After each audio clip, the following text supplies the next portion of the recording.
will make your chemistry your chemistry. बघा last part मध्ये मी तुम्हाला तुमची जी काही स्पॉन्टॅनियस रिॲक्शन्स होत्या त्यांना एंट्रोपी सोबत कसं रिलेट करायचं हे शिकवलं आणि आपल्याला सेकंड लॉ नुसार कळालं की टोटल एंट्रोपी ऑफ सिस्टीम जी काही असेल टोटल एंट्रोपी जी काही असेल म्हणजे कोणाची entropy of system plus entropy of surrounding will always be greater than 0 for spontaneous processes. जर एखादी प्रोसेस स्पॉन्टॅनियस असेल, स्पॉन्टॅनियस म्हणजे काय, स्वतःहून घडत असेल, ऑन इट्स ओन अकॉर्ड, त्याला दुसऱ्या कुठल्या बाहेरच्या फोर्सची गरज नाही, आपल्या मनाने ती घडते, त्या प्रोसेसला आपण स्पॉन्टॅनियस प्रोसेस म्हटलो. आणि for spontaneous processes total entropy is always greater than 0. हा आपला सेकंड लॉ होता. येस. सो टोटल एंट्रोपीला मी आणखीन कसं लिहू शकते, total entropy is equal to entropy of system SYS लिहिलं divide plus entropy of surrounding. Okay. आता प्रत्येक वेळी खाली SYS लिहिलं जात नाही, त्यामुळे यालाच कशाने डिनोट करतात, डेल्टा S फक्त लिहिलं असेल तर तुमचं तुम्ही समजून घ्यायचं ती सिस्टीमची आहे आणि जर सराउंडिंगची असेल तर डेल्टा S सराउंडिंग हे तुम्हाला काय केलं असणार, लिहून दिलं असणार. हे इक्वेशन आहे तुमच्या एंट्रोपी टोटलचे, change in total entropy. Got it? Okay. बघा या रिॲक्शनला 2H2 plus O2 gives 2 water molecules. ही एक स्पॉन्टॅनियस प्रोसेस आहे, पण इथं तुम्हाला दिसलं की याचा डेल्टा एस तर मॅम निगेटिव्ह आहे. डेल्टा एस निगेटिव्ह असताना इथं काय सांगितलं, डेल्टा एस टोटल पॉझिटिव्ह आहे आणि इथे तुम्ही म्हणताय डेल्टा एस निगेटिव्ह आहे. मग स्पॉन्टॅनियस प्रोसेस झालीच कशी ही? आठवा मागचं लेक्चर हे सांगितलेलं. डेल्टा एस म्हणजे काय आहे, ही सिस्टीमची एंट्रोपी आहे, त्याच्यामध्ये तुम्हाला सराउंडिंगची एंट्रोपी काढून ऍड करायला लागेल, मग तुम्हाला तुमची टोटल एंट्रोपी भेटेल आणि ही टोटल एंट्रोपी आपल्याला पॉझिटिव्ह आलेली, म्हणून ही स्पॉन्टॅनियस प्रोसेस आहे. बरोबर आहे. ही सिस्टीमची एंट्रोपी आहे. परत तुम्ही सराउंडिंगची काढायची, सराउंडिंगचा काढण्यासाठी फॉर्म्युला काय होता, delta S for surrounding is equal to Q reversible upon T. मागचंच लेक्चर फक्त रिवाइज करतेय, Q reversible upon T. But ma'am Q reversible तर दिलंच नाहीये आणि मी तुम्हाला मग सांगितलेलं फॉर आयसोबॅरिक प्रोसेसेस. आयसोबॅरिक म्हणजे काय, एखादी रिॲक्शन जर कॉन्स्टंट प्रेशरला होत असेल तर आपण आयसोबॅरिक म्हणतो, कॉन्स्टंट प्रेशर. मग मला सांगा ही जी रिॲक्शन इकडे मी लिहिली आहे बोर्डवरती ती कॉन्स्टंट प्रेशरलाच झाली असणार आहे. ॲटमॉस्फेरिक प्रेशर जे आपल्यावरती आहे ते कॉन्स्टंटच आहे, ऑलवेज चेंजिंग आहे का ते नाही, इट इज कॉन्स्टंट. सो कोणतीही रिॲक्शन असू दे ती कॉन्स्टंट प्रेशरलाच होत असते. मग कॉन्स्टंट प्रेशरच्या वेळी क्यू रिव्हर्सिबल किंवा हीटलाच आपण एन्थाल्पीनं डिनोट करत असतो. हीट ॲट कॉन्स्टंट प्रेशरलाच आपण एन्थाल्पी म्हणत होतो. बरोबर आहे. पण लास्ट लेक्चर परत आठवा की तर क्यू रिव्हर्सिबलची मी व्हॅल्यू लिहिताना डायरेक्ट H अपॉन टी असं सबस्टिट्यूट नाही केलं. काय केलेलं मी, मायनस ऑफ H केलेलं. त्याचं रिझन मी तुम्हाला दिलेलं की जर एन्थाल्पी तुम्हाला निगेटिव्ह दिली आहे कोणासाठी, ती कोणासाठीची आहे, सिस्टीमसाठी, तर जेव्हा तुम्ही सराउंडिंग बद्दल बोलाल तेव्हा तीच एन्थाल्पीची साइन काय होते, पॉझिटिव्ह फॉर सराउंडिंग. उलट्या साइन्स द्यायच्या, फक्त साइन्स काय द्यायच्या, उलट्या. म्हणून मी डायरेक्ट -572 न सबस्टिट्यूट करता 572 सबस्टिट्यूट केलेलं फक्त. येस. म्हणून मी काय लिहू शकते, minus of H minus of -572, मग ती पॉझिटिव्ह होईल. बरोबर आहे. सो क्यूच्या ठिकाणी -H सबस्टिट्यूट करायचा, डायरेक्ट H सबस्टिट्यूट करायचा नाही. ठीक आहे. सो सराउंडिंगची एंट्रोपी काढण्याचे हे 2 फॉर्म्युले आहेत तुमच्याकडे. मग इथून तुम्ही सराउंडिंगची एंट्रोपी काढली, सिस्टीम प्लस सराउंडिंग करा, मग तुम्हाला ही व्हॅल्यू पॉझिटिव्ह येईल. That will show you that the process is spontaneous. हे होतं स्पॉन्टॅनियस रिॲक्शनचं एंट्रोपी सोबतचं रिलेशन.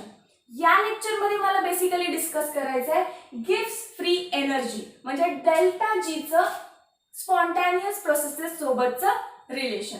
चला स्टार्ट करूया. बघा सेकंड लॉ ने नेहमी काय केलं, पहिलं सिस्टीमची एंट्रोपी दिलेली होती, सराउंडिंगची आपल्याला काढायला लावली, मग आपण हे 2 ऍड केले आणि मग आपण एस टोटल वरून सांगू शकलो की वेदर ती प्रोसेस स्पॉन्टॅनियस आहे की ती प्रोसेस नॉन स्पॉन्टॅनियस आहे. जर तुमचा डेल्टा एस टोटल पॉझिटिव्ह आला दॅट इज ग्रेटर दॅन 0 तर तुम्ही म्हटला इट इज स्पॉन्टॅनियस प्रोसेस. जर हाच डेल्टा एस टोटल जर तुमच्यासाठी निगेटिव्ह आला तर तुम्ही म्हणाला नॉन स्पॉन्टॅनियस प्रोसेसेस. जर हाच एस टोटल तुमच्यासाठी इज इक्वल टू 0 आला तर तुम्ही म्हटला the process is at equilibrium. बरोबर आहे. आता मला एवढा सगळं जुगाड एवढं सगळं कॅल्क्युलेशन करून जर मिळत असेल आन्सर तर सायंटिस्ट विचार करायला लागले की काहीतरी सोपी मेथड पाहिजे की ज्याने लगेच समजलं पाहिजे. इथं तर आधी सिस्टीमची एंट्रोपी काढा, मग सराउंडिंगची पण एंट्रोपी काढा, मग ऍड करा आणि मग तुम्हाला टोटल एंट्रोपी भेटेल. त्या टोटल एंट्रोपीची व्हॅल्यू ग्रेटर दॅन 0 आहे, लेस दॅन 0 आहे की इज इक्वल टू आहे, याच्यावरून मी सांगणार मग नंतर प्रोसेस स्पॉन्टॅनियस होती का कशी होती. आणि आपल्याला जनरली थर्मोडायनामिक्स मध्ये कोणाचा स्टडी करायचा असतो, एखाद्या सिस्टीमचा. इथं तर तुम्हाला ह्या इक्वेशननं सराउंडिंगचा पण स्टडी करायला लावला. सो सायंटिस्टना हे काय आवडलं नाही की बाबा सिस्टीमचा आम्ही स्टडी करत होतो आता आम्हाला सराउंडिंगचा पण स्टडी करायला लागला. बरोबर आहे की नाही? हो. म्हणून आता गिब्स नावाचा सायंटिस्ट आला आणि तो म्हणाला असं काहीतरी करू की फक्त सिस्टीमचा अभ्यास केला तरी सुद्धा आपल्याला रिॲक्शन स्पॉन्टॅनियस आहे की नाही हे कळालं पाहिजे. म्हणून त्यांनी एक इक्वेशन दिली G is equal to H minus TS. G is equal to H minus TS. या इक्वेशनला म्हणतोय आपण गिब्स फ्री एनर्जी इक्वेशन. एकदा या बोर्डचा स्क्रीनशॉट करा. काय काय सांगितलं मागच्या चॅप्टरचं सगळं रिव्हिजन करून घेतलं आधी आणि मग फक्त एवढंच सांगितलं की इथं आपल्याला सराउंडिंगचा पण अभ्यास करायला लागतो. सो गिब्स नावाचा सायंटिस्ट म्हटला आपण असं काहीतरी इक्वेशन फाइंड करू की बाबा फक्त सिस्टीमला बघून सुद्धा आपल्याला आपली एंट्रोपी किंवा आपला स्पॉन्टॅनियसनेस सांगता आला पाहिजे. ठीक आहे. मग मी डिस्कस करते गिब्स एनर्जी बद्दल. आधी याचा स्क्रीनशॉट करून घ्या. सो गिब्सने काय इक्वेशन दिलं G is equal to H minus TS. मग या तुम्हाला G म्हणजे काय तर Gibbs free energy. Gibbs free energy एक टाईपची एनर्जीच आहे बाकी काही नाही आहे.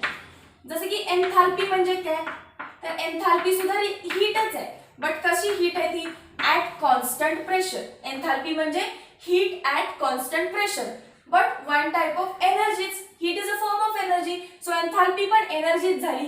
परत एस म्हणजे काय एंट्रोपी डिसऑर्डरनेस आणि टी म्हणजे काय आहे त्याच्यामधलं टेम्परेचर. टी म्हणजे काय टेम्परेचर. एन्थाल्पी एक्सटेन्सिव्ह प्रॉपर्टी कारण एनर्जी आहे. एंट्रोपी सुद्धा एक्सटेन्सिव्ह प्रॉपर्टी कारण ती एक एनर्जी आहे. मग गिब्स फ्री एनर्जी सुद्धा काय असणार आहे एक एक्सटेन्सिव्ह प्रॉपर्टीज असणार आहे. सो या तिन्ही पण ज्या एनर्जीज आहेत त्या एक्सटेन्सिव्ह प्रॉपर्टी आहेत आणि एक्सटेन्सिव्ह प्रॉपर्टी आपण कशा काढत असतो डेल्टा साइन वापरून. Delta G is equal to delta H minus T ला सोडा आणि बाकी कोण आलं मग डेल्टा S. कारण टेम्परेचर तुमची इंटेन्सिव्ह प्रॉपर्टी आहे. सो मी डेल्टा फक्त एक्सटेन्सिव्ह प्रॉपर्टीजला लावून घेतला. या रिॲक्शनला आपण या इक्वेशनला आपण म्हणतो equation of Gibbs free energy at constant temperature and pressure. Constant temperature and प्रेशरला ही गिब्स फ्री इक्वेशन व्हॅलिड असते. ही गिब्स फ्री इक्वेशन व्हॅलिड असते. पुढे जाऊया आता. तुम्हाला माहिती आहे total entropy of universe is equal to entropy of system plus entropy of surrounding. आता अजून तुम्हाला सवय नाही म्हणून मी इथं सिस्टीम लिहिते बट ऑलवेज अशी सिस्टीम लिहिली जाणार नाही. जेव्हा काहीच लिहिलं नाही तेव्हा तुमचं तुम्ही समजून घ्यायचं की that is entropy of your system. Okay. मग मला सांगा टोटल एंट्रोपी जर तुम्ही अशी लिहित असाल तर तुम्हाला माहिती आहे ना सराउंडिंगची एंट्रोपी कशी काढतो आपण. सराउंडिंगची एंट्रोपी तुम्हाला दिलेली नसते ती तुम्ही काढता Q रिव्हर्सिबल अपॉन T किंवा minus H upon T. So equation 1 म्हणते याला किंवा याला 1 म्हणूया. याला इक्वेशन 2 करा, याला इक्वेशन 3 करा. Put equation 3 into equation 2. 3 ला 2 मध्ये सबस्टिट्यूट करा. टोटल एंट्रोपी जी काही असेल ती काय होणार entropy of system plus entropy of सराउंडिंगला मी पुट करणार minus H upon T. So plus minus काय असणार, मायनसच असणार, delta S minus H upon T. पूर्ण इक्वेशनला टी न काय करा आता, मल्टिप्लाय करा. काय होणार, T into delta S total is equal to T into delta S. आणि इकडे टी ने मल्टिप्लाय केलं तर टी टी कॅन्सल, राहिलं फक्त एच.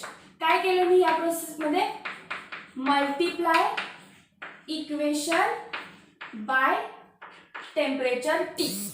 ओके, लक्षात आलं काय झालं, फक्त टी ने मल्टिप्लाय केलं, T into delta S total, T into delta S minus इथं टी आणि टी कॅन्सल होईल, फक्त एन्थाल्पी राहिली. पण जर नीट बघा ह्याच इक्वेशन मध्ये मी जरा रिअरेंजमेंट करते, जसं की मी मायनस साइन लिहिते, सगळ्या इक्वेशनला मायनस साइन देते, प्लस होतं मायनस केलं, T delta S total is equal to minus T delta S minus plus होतं मायनस केलं, इथं मायनस आहे प्लस करा एच. साइन्स फक्त रिव्हर्स केल्या, प्लसचं मायनस, प्लसचं मायनस, मायनसचं प्लस. आता रिअरेंज करा ह्याच इक्वेशनला, काय होईल तुमचं, minus T delta S total is equal to minus T delta S plus H लिहिण्यापेक्षा H minus T delta S ला, H minus T delta S. आता नीट बघा हा H minus T delta S म्हणजे काय, H minus T delta S, H minus T delta S किंवा delta H minus T delta S, that is nothing but your गिव्स free energy. So मी delta G लिहू शकते का त्याच्या जागी, येस मॅम. सो चला इक्वेशन होणार minus T into delta S total is equal to, मी त्या इक्वेशनला जी म्हणून पुट करणार, H minus T delta S म्हणजेच माझी गिव्स फ्री एनर्जी किंवा डेल्टा जी. मग डेल्टा जीचं इक्वेशन काय होणार, delta G is equal to minus T into delta S total. आता बघा according to second law, according to second law मला काय सांगतोय, फॉर स्पॉन्टॅनियस प्रोसेसेस, ते पूर्ण लिहून घ्या तुम्ही, for spontaneous process delta S total is always greater than 0, म्हणजे पॉझिटिव्ह व्हॅल्यू असणार आहे. डेल्टा एस टोटल तुमची कसली व्हॅल्यू आहे, पॉझिटिव्ह व्हॅल्यू आहे, ब्रॅकेट मध्ये मी लिहिते. टेम्परेचर कशी व्हॅल्यू असणार, पॉझिटिव्ह व्हॅल्यू असणार, म्हणजे टी इंटू डेल्टा एस ही पॉझिटिव्ह व्हॅल्यू आहे आणि त्याला मायनस साइन दिली आहे, त्याला काय दिली आहे, मायनस साइन. म्हणजे ओव्हरऑल आन्सर काय येणार, समजा मी म्हटलं एंट्रोपी 3 आहे आणि टेम्परेचर काय आहे 298 आहे. बघा टेम्परेचर मी म्हटलं 298 आहे आणि एंट्रोपी तुमची 3 आहे. 298 इंटू 3 एक पॉझिटिव्ह व्हॅल्यू आहे, बट त्याला बाहेर साइन कुठली आहे, मायनस. म्हणजे जर गिव्स एस टोटल तुमचं पॉझिटिव्ह आहे, म्हणजे स्पॉन्टॅनियस प्रोसेस साठी तुमची गिव्स फ्री एनर्जी काय येत असते, negative. So delta G is always less than 0.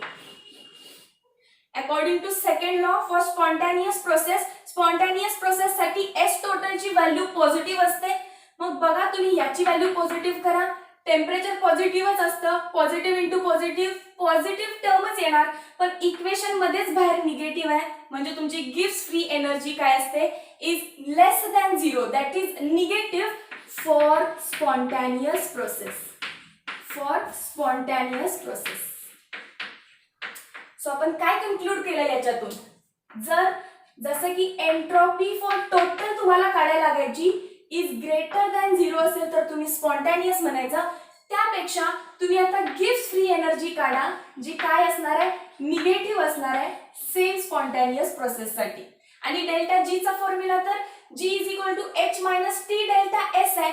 कोणता एस असणार आहे हा तुमचा, डेल्टा एस कोणाचा आहे, हा तुमच्या सिस्टीमचा आहे. येस, तुमच्या सिस्टीमचे, सिस्टीमची व्हॅल्यू तुम्हाला रिएक्शन मध्ये दिलेली असते, टेम्परेचर दिलेलं असतं, एन्थाल्पी दिलेली असते. डेल्टा जी ची व्हॅल्यू आता काढायची. डेल्टा जी जर पॉझिटिव्ह आला, डेल्टा जी जर पॉझिटिव्ह व्हॅल्यू आली तर स्पॉन्टॅनियस रिएक्शन, डेल्टा जी ची व्हॅल्यू निगेटिव्ह आली तर नॉन स्पॉन्टॅनियस रिएक्शन, आणि डेल्टा जी ची व्हॅल्यू जर इज इक्वल टू 0 आली तर काय म्हणणार तुम्ही, इट इज ॲट इक्विलिब्रियम. कळालंय का डेरिवेशन? बघा एकदा स्टार्ट कुठून केलता. According to Gibbs he gave the equation G is equal to H minus Ts. As enthalpy, entropy both are extensive properties, G must also be the extensive property. So delta G is equal to delta H minus T delta S. सगळ्याला delta delta लावला, फक्त टेम्परेचरला नाही लावला. Okay, आणि ही equation valid कधी आहे? At constant temperature and pressure. त्यानंतर आपल्याला माहिती आहे total entropy of system. Total entropy is equal to entropy of system plus entropy of surrounding. पण मला एंट्रोपी ऑफ सराउंडिंग काढता येते Q reversible upon T that is equal to minus H upon T. मग हा minus H upon two T मी इथं substitute केला, म्हणून इक्वेशन 2 कशी झाली? Delta S total is equal to delta S plus delta सराउंडिंगची व्हॅल्यू काय होती? डेल्टा एस सराउंडिंग करायचे.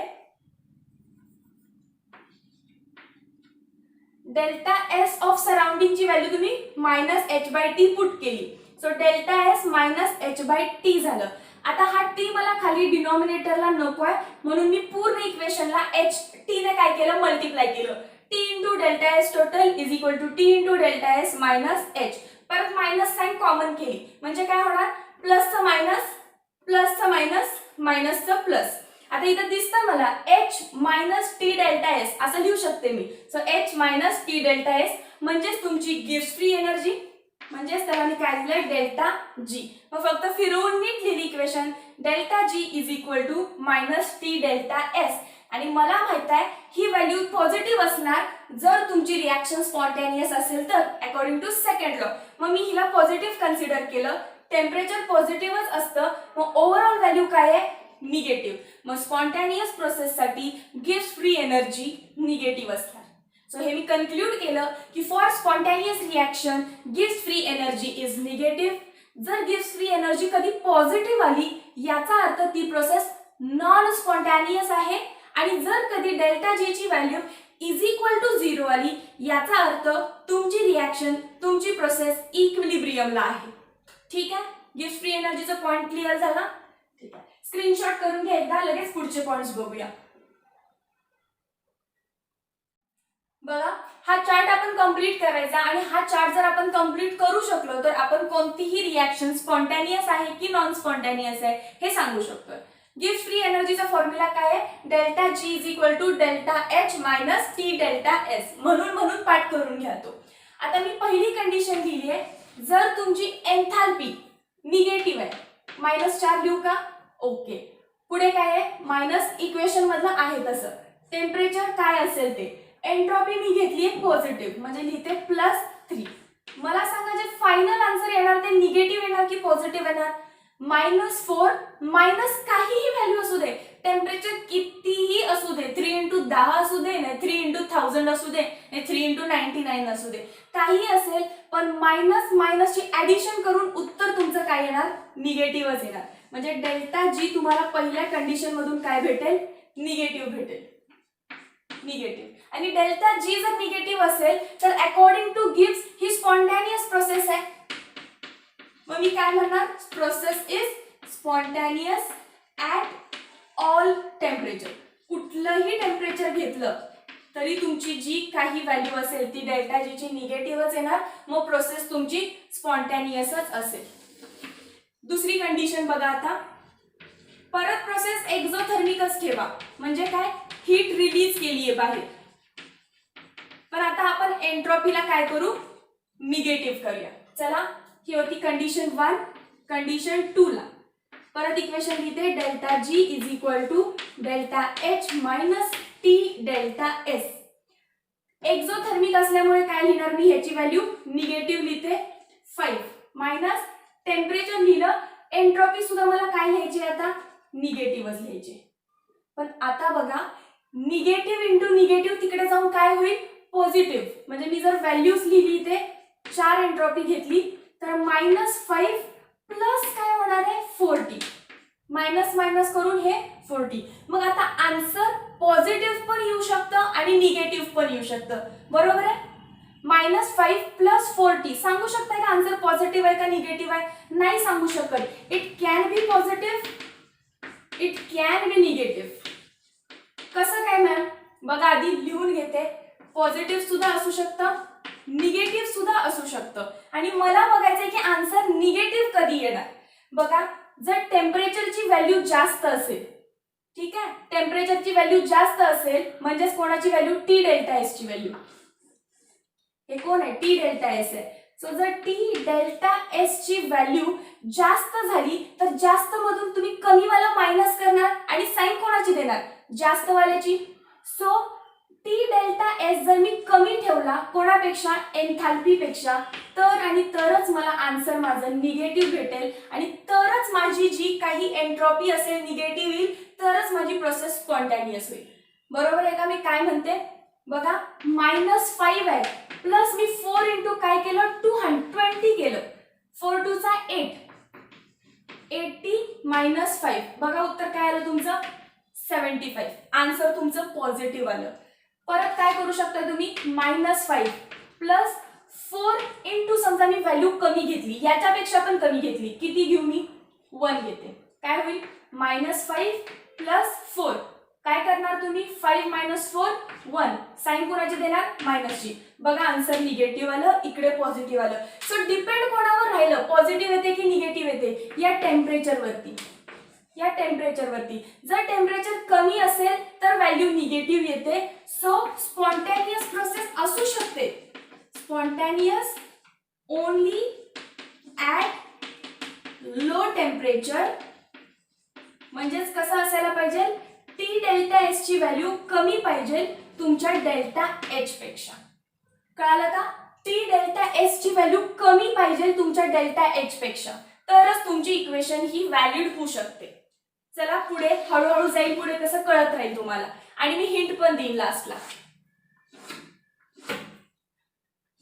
हा पोर्शन रफ करू का? हे सगळं मॅथ्स आहे.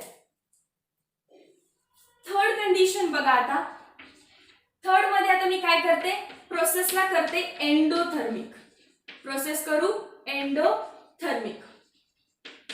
परत इथे एंट्रॉपी काय करूया आता, पॉझिटिव्ह करूया. डेल्टा जी काय येते बघू, delta G is equal to delta H minus T delta S. Let me check. Delta H दिलाय मला पॉझिटिव्ह, सो पॉझिटिव्ह 5 लिहिते मी, मायनस टेम्परेचर काय असेल ते. आता मला एंट्रॉपी किती दिली आहे, परत पॉझिटिव्ह दिली आहे, मी काय लिहिणार, परत +4 लिहिते हवं तर. आता परत मग सारखी कंडिशन झाली, -+5 मायनस काय होणार आहे, हे 4t, प्लस आणि मायनसची साइन आली. सो तुम्ही काय कराल, आधी सबस्ट्रॅक्शन कराल दोघांचं काय असेल ते, बट इथे जी साइन देणार ती कोणाची देणार, मोठ्या टर्मची साइन देणार. जर 5 मोठा असेल, एन्थाल्पी मोठी असेल तर sign positive, T delta S मोठा असेल तर साइन निगेटिव्ह. बरोबर आहे? सो इथं पण तुमची व्हॅल्यू पॉझिटिव्ह पण असू शकते, निगेटिव्ह पण असू शकते. पण आता बघा, जर तुमचा टी डेल्टा एस मोठा असेल एन्थाल्पी पेक्षा, तरच तुम्हाला काय भेटेल, निगेटिव्ह आन्सर भेटेल, तरच तुम्हाला निगेटिव्ह आन्सर भेटेल. बघा करून काय करते मी, टेम्परेचर जास्त ठेवते, किती ठेवू, समजा 20 ठेवलं मग सारखं, कारण 4 2 चा +5 -80 करणार आणि फायनल आन्सर तुम्हाला निगेटिव्ह भेटणार. पण निगेटिव्ह कधी भेटलं, जेव्हा तुम्ही टेम्परेचरची व्हॅल्यू एन्थाल्पी पेक्षा मोठी ठेवली. सो टी डेल्टा एस जर मोठा असेल डेल्टा एच पेक्षा, तरच व्हॅल्यू निगेटिव्ह येणार. बघूनच कळतंय, टी डेल्टा एस ला व्हॅल्यू साइन निगेटिव्ह आहे, so T delta S negative असेल तरच तुमची पूर्ण डेल्टा जी निगेटिव्ह येणार. सो काय लिहिणार मी, स्पॉन्टॅनियस असू शकतं only at high temperature, that is T delta S is greater than delta H. आता लास्ट बघा काय करणार, परत एन्थाल्पीला पॉझिटिव्हच ठेवा, एंट्रॉपीला निगेटिव्ह करा, हे सोपं आहे. Fourth condition, delta G is equal to delta H minus T delta S. Enthalpy positive आहे, +5 करूया, minus T into delta S पण निगेटिव्ह आहे, सो -4. पॉझिटिव्ह आहे आणि हे निगेटिव्ह आहे, ओके नो प्रॉब्लेम. सो काय आन्सर येईल, 5 मायनस मायनस काय होईल, +40. सो टेम्परेचर आता काही असू दे, तुमचा आन्सर काय येईल, पॉझिटिव्हच येईल. टेम्परेचर कमी जास्त काही असेल तरी पण आन्सर पॉझिटिव्हच राहील. सो अगेन इथं काय होईल, पॉझिटिव्हच येईल. आणि जर डेल्टा जी पॉझिटिव्ह असेल तर process is non spontaneous at any temperature, कुठल्याही टेम्परेचरला.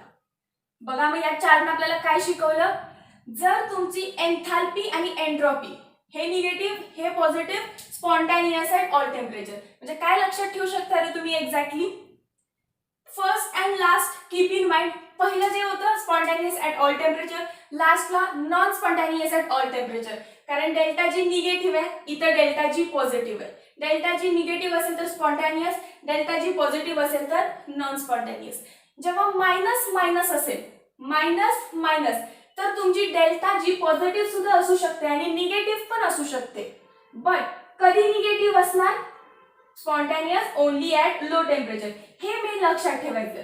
लो टेम्परेचरला म्हणजे जर निगेटिव्ह व्हॅल्यू असेल तर टेम्परेचर पण कसं पाहिजे, लो पाहिजे, तरच प्रोसेस स्पॉन्टॅनियस आहे.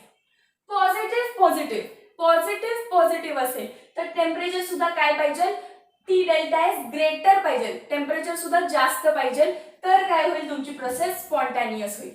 आय होप तुम्हाला चार्ट क्लिअर झाला असेल. नसेल झाला तर तुमचं तुम्ही थोडा वेळ एकदा प्रॅक्टिस करा. कारण इथं जे मी सांगितलं कधी पॉझिटिव्ह होते कधी निगेटिव्ह होते, तो तर बेसिक मॅथ्सचा पार्ट आहे.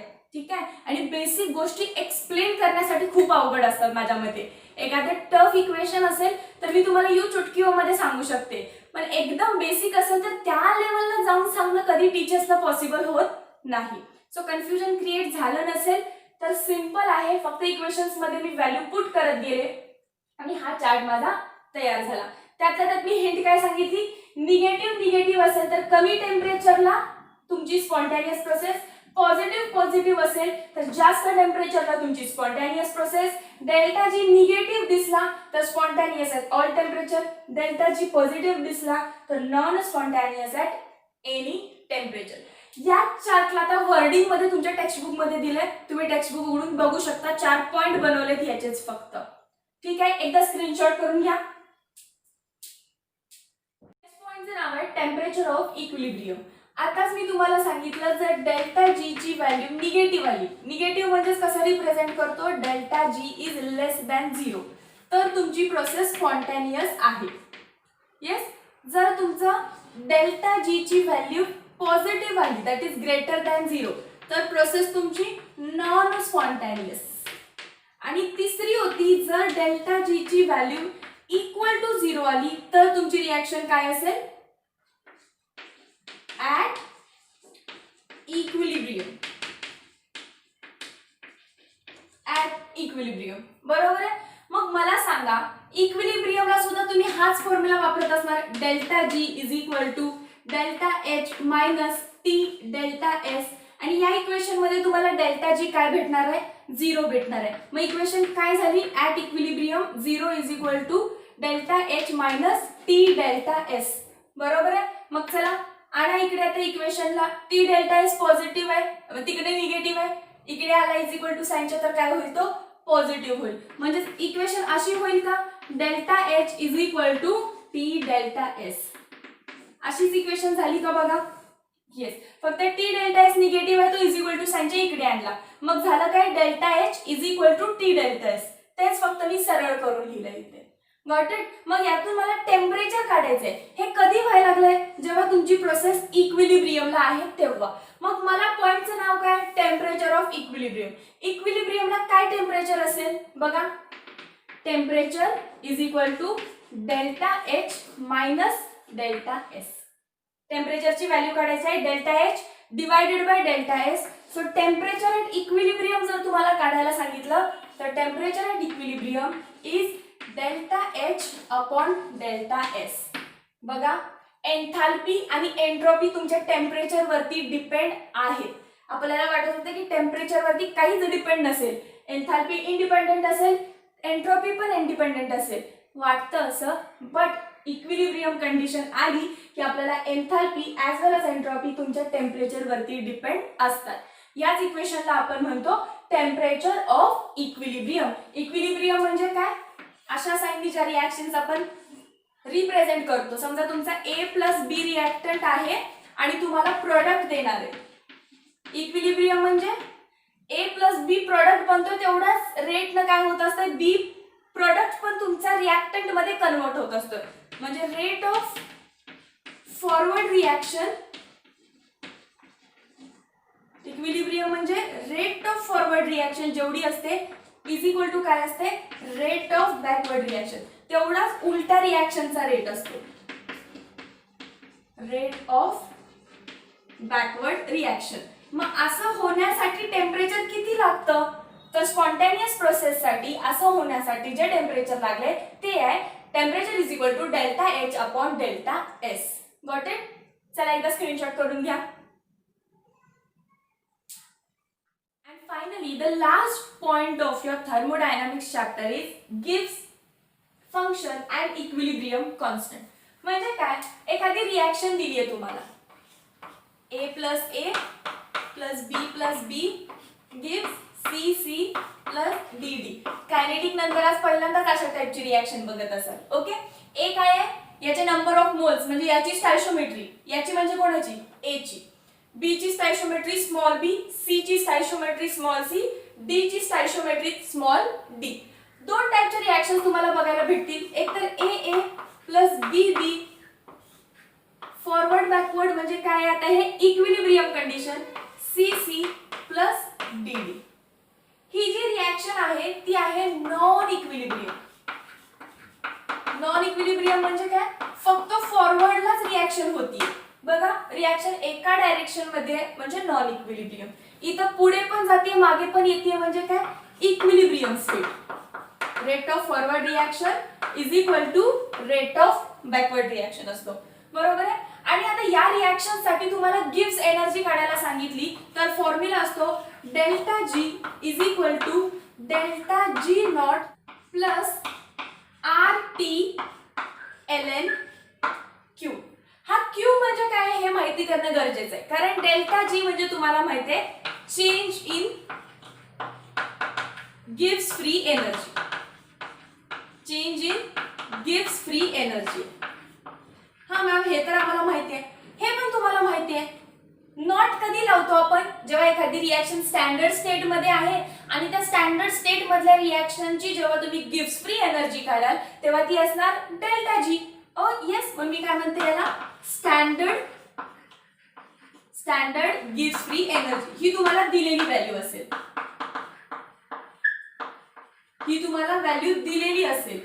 जर तुम्हाला change in gives free energy काढायला सांगितलं असेल तर स्टँडर्ड गिव्स फ्री एनर्जी हे ऑलरेडी कॅल्क्युलेटेड आहे, सो तुम्हाला गिवन व्हॅल्यू मध्ये असणार आहे.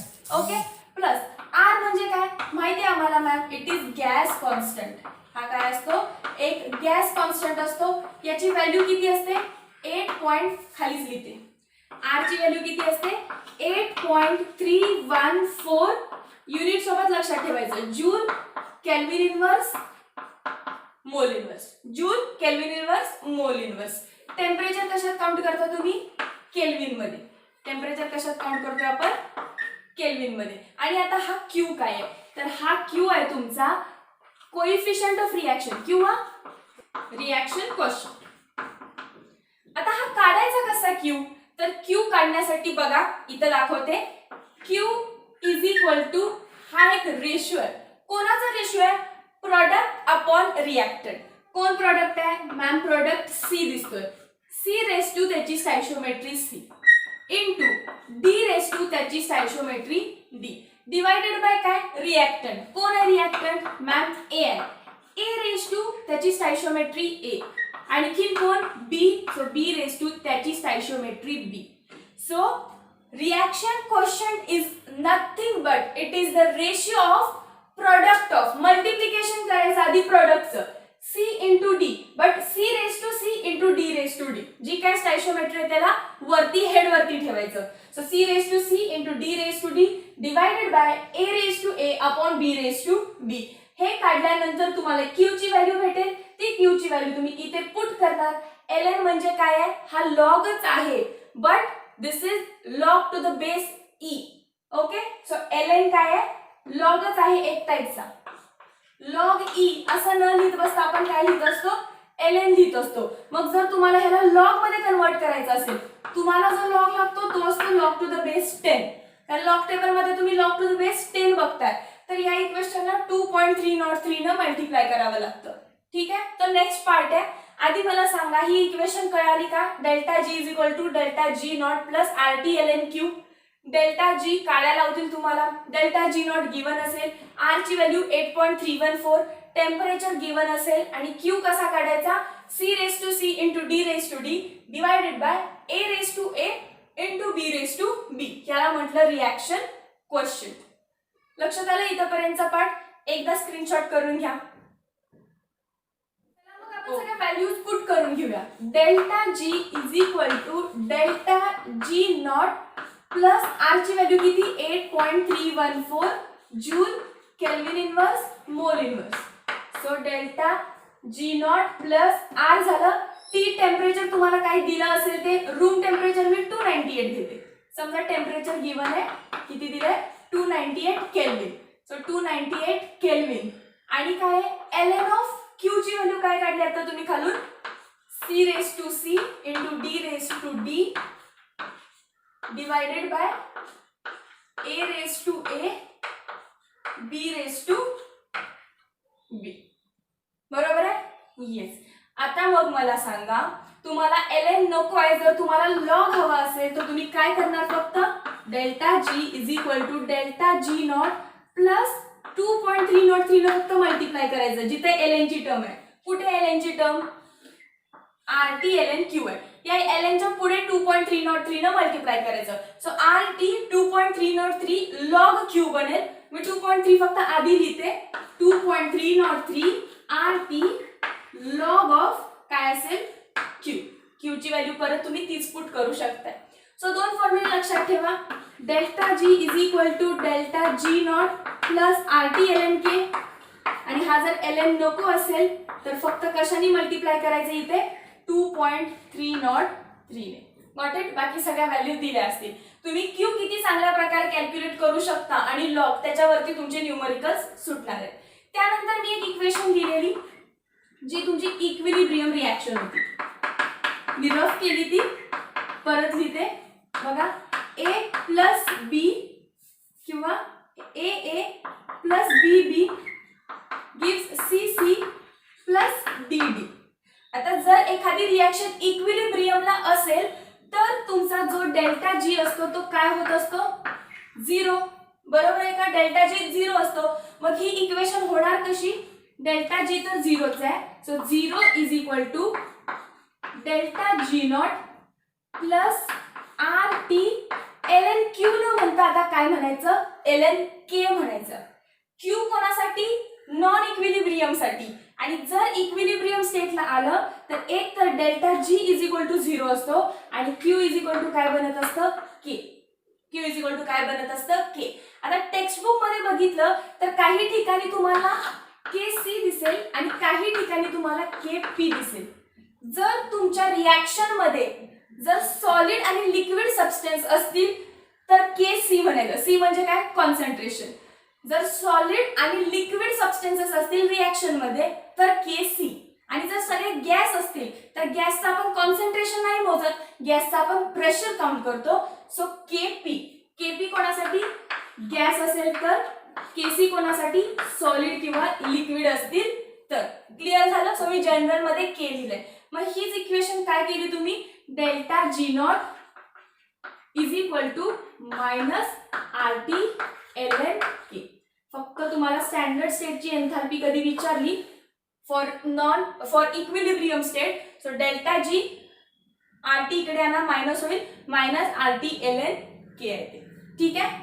K ची व्हॅल्यू तुम्हाला दिली जाईल. काढू शकाल मग हे दोन फॉर्म्युले. लक्षात ठेवा, स्क्रीनशॉट करून घ्या एकदा. मी फक्त एक एक्झाम्पल दाखवते तुम्हाला, बाकीचे एक्झाम्पल आपण एक्सरसाइज मध्ये जे आहे ते डिस्कस करूया. तुम्ही आणखी ट्राय करा. हे टेक्स्टबुक मधलंच एक्झाम्पल आहे. कॅल्क्युलेट डेल्टा जी, गिव्स फ्री एनर्जी कॅल्क्युलेट करायची. आणि मी आत्ताच सांगितलं जर रिॲक्शन दिली असेल तर गिव्स फ्री एनर्जी काढायचा फॉर्म्युला आहे delta G is equal to delta G naught plus 2.303 RT log of Q. आणि Q म्हणजे काय असतं? Q म्हणजे कोइफिशियंट ऑफ रिएक्शन किंवा रिएक्शन कोइफिशियंट. कसा काढायचा असतो तो? A raise to A. कोण कोण रिएक्टंट आहे? रिएक्शन बघा आपली, carbon monoxide plus 2H2 gives CH3OH. बरोबर आहे? ही रिएक्शन आहे. म्हणजे तुम्ही काय करणार? वरती प्रोडक्ट कोण आहे तो बघणार. कोण आहे प्रोडक्ट? CH3OH. आता मला सांगा CH3OH काय आहे? गॅस आहे. मग गॅसचा आपण कॉन्सन्ट्रेशन काढतो की प्रेशर काढतो? तर गॅसचा आपण प्रेशर काढतो. मग अशी मी सांगितलेलं आठवतंय का?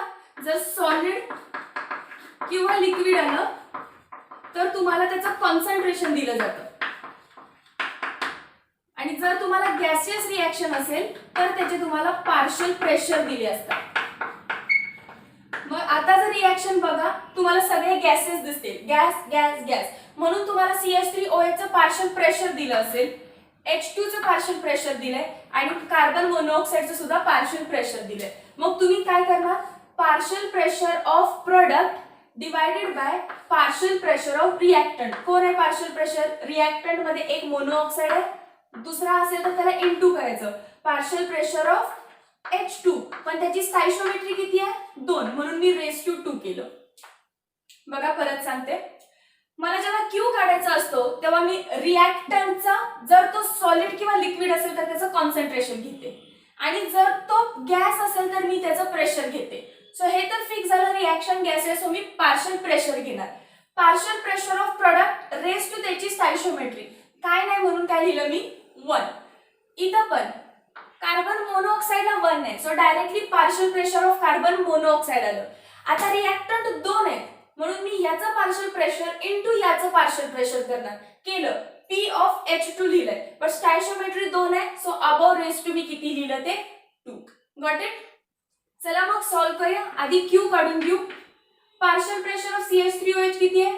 2 बार डिवाइडेड बाय मोनोऑक्साइड किती? 4 बार इनटू हायड्रोजन किती? 2, बट पॉवर किती आहे त्याला? Raise to 2. काय आन्सर येईल बघा? 2 1 चा 2, 2 2 चा 4 आणि 2 चा स्क्वेअर 4, म्हणजे आन्सर आलं 1/8. सिंपल आहे, करून घ्या तुमचं तुम्ही. So it will be 0.125. Q ची व्हॅल्यू आली 0.125. सो रिएक्शन मधला Q तरी भेटला. टेम्परेचर दिलाय 25 डिग्री सेल्सिअस, बट टेम्परेचर मी कशात घ्यायला सांगितलंय? केल्विन मध्ये. 25 डिग्री सेल्सिअस म्हणजे किती असतं? 298 केल्विन. 25 मध्ये 273 ऍड करायचं. डिग्री सेल्सिअसच्या टर्म मध्ये 273 ऍड करा, तुम्हाला 298 भेटेल. केल्विन असतं ते. सो टेम्परेचर भेटलं. R ची व्हॅल्यू मी तुम्हाला पाठ ठेवायला सांगितली आहे. मग झालं. डेल्टा G ची दिली आहे का व्हॅल्यू? येस, दिली आहे. मग सगळ्या व्हॅल्यूज तर आल्या आपल्याकडे. चला मग delta G is equal to delta G naught किती व्हॅल्यू आहे ती? -24.8 किलो जूल आहे. Kilo joule mole inverse plus 2.303 into R ची value 8.314 joule kelvin inverse mole inverse. Temperature किती आहे? 298 केल्विन. 298 केल्विन. सो 2.303 RT झालं. आता काय राहिलं? फक्त लॉग ऑफ Q. Q ची व्हॅल्यू किती आहे? पण 0.125. आता कॅल्क्युलेशन करू शकाल का? येस. बट चुकाल कुठे बघा, इथे तुम्ही किलो जूलची टर्म आहे प्लस त्याच्यामध्ये काय करायला आहे? जूलची टर्म ऍड करायला आहे. दिसतंय का? Joule kelvin inverse. सो त्यापेक्षा काय करा? -24 म्हणजे 24.8 kilo joule mole inverse plus, मी तुम्हाला सांगते आता नेहमी लक्षात ठेवा, 2.303 ला कधी पण तुम्ही 8.314 ला मल्टिप्लाय कराल, तुमचा आन्सर 19.14च येईल. प्रत्येक वेळी ही टर्म तर कॉन्स्टंटच राहणार आहे ना, 2.303 आणि R. सो ती जी काय व्हॅल्यू असेल ती असेल 19.14. परत याला तुम्ही 298 ने डिवाइड करा. परत याला 298 ने डिवाइड करा. आता जे काही आन्सर येणार आहे त्याचे युनिट्स आधी कट करून घ्यायचे. बघा या साइडला केल्विन इनवर्सला केल्विन कट होईल का? येस होणार. मग राहिलं कोण? फक्त जूल मोल इनवर्स. राहिलं कोण? फक्त जूल मोल इनवर्स आणि खाली आहे लॉग ऑफ 0.125. मला इथे किलो जूल आहे आणि इथं जूल आहे असं नको आहे. किलो जूल मध्ये किलो जूलच ऍड झाला पाहिजे. त्यामुळे तुम्ही आधीच काय करून टाका, -24.8 kilo joule mole inverse plus हे मल्टिप्लाय करा आणि त्याला 10⁻³ करा, कारण जूलचं किलो जूल करायचंय, जूलचं किलो जूल वरती जायचंय म्हणजे sign negative. So 19.14 into 298 into आधीच मी काय करते तुम्हाला 10⁻³ चा फॅक्टर लावून दिला. आता हे झालं kilo joule mole inverse log of 0.125. आता हे करू शकाल, हे मल्टिप्लिकेशन करा, किती येते 298 इंटू 10⁻³ म्हणजेच काय झालं हे 0.29 म्हणजे 0.3 सुद्धा कन्सिडर करू शकताय तुम्ही. सो असं सिम्प्लिफाय करून तुमचं जे काही फायनल आन्सर येईल कॅल्क्युलेट करा तुम्ही, ती तुमची असणार आहे. गिव्स फ्री एनर्जी आणि युनिट काय राहील किलो जूल मोल इनवर्स. टेक्स्टबुकचा सगळ्यात लास्ट सॉल्ड एक्झाम्पल आहे. सो उत्तर जर तुम्ही काढलं असेल तर तुम्ही टेक्स्टबुकचे पेजेस थोडे पलटा, जरा टेक्स्टबुक उघडा आणि चेक करा तुमचा आन्सर करेक्ट आले की नाही ते. ठीक आहे, इथे आपला थर्मोडायनामिक्स चॅप्टर संपला. खूप लेक्चर लेंदी होईल, सो मी खूप सारे न्यूमरिकल्स नाही घेत आहे. इथे थेरी प्रॅक्टिस करा, फॉर्म्युला फक्त लक्षात ठेवा. हा एक आणि दुसरा कुठला सांगितला, इक्विलिब्रियम प्रोसेस मध्ये जी स्टँडर्ड एन्थाल्पी चेंज आहे तो असतो RT ln K minus RT ln K. बरोबर आहे, हा एक फॉर्म्युला आणि वरचा एक फॉर्म्युला. परत इथं ln नको असेल तर delta G0 is equal to minus 2.303 RT log K. हे मी आधीच सांगितलंय. ठीक आहे, सो आय होप आता क्लिअर असतील फॉर्म्युलेस तुम्हाला. जॉईन करा नेक्स्ट पार्ट मध्ये नेक्स्ट चॅप्टर सोबत, नवीन पॉवर सोबत. Till then be safe. Thank you.